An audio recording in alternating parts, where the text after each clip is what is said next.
অষ্টম শ্রেণীর ছাত্র। আজ আমি একটি আবৃত্তি করতে চাই। আবৃত্তির নাম দেশলাই কাঠি, কবি সুকান্ত ভট্টাচার্য।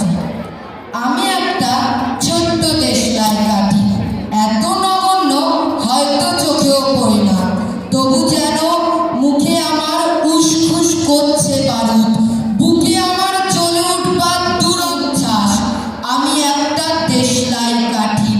মনে আছে সেদিন হুলস্থুল বেঁধেছিল, ঘরের কোণে জ্বলে উঠেছিল আগুন, আমাকে অবজ্ঞা ভরে না নিভিয়ে ছুঁড়ে ফেলায় কত ঘরকে দিয়েছি পুড়িয়ে, কত প্রাসাদ করেছি ধূলিসাৎ।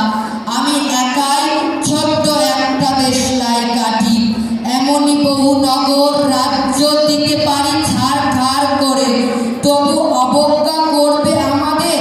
মনে নেই এই সেদিন আমরা সবাই জ্বলে উঠেছিলাম একই বাক্সে, চমকে উঠেছিলেন।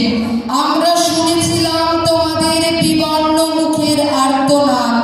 আমাদের কি অসীম শক্তি তা তো অনুভব করেছো বারংবার, তাও কেন বোঝো না আমরা বন্দী থাকবো না তোমাদের পকেটে পকেটে। আমরা বেরিয়ে পড়বো, আমরা ছড়িয়ে পড়বো শহরে গঞ্জে গ্রামে দিগন্ত থেকে দিগন্তে।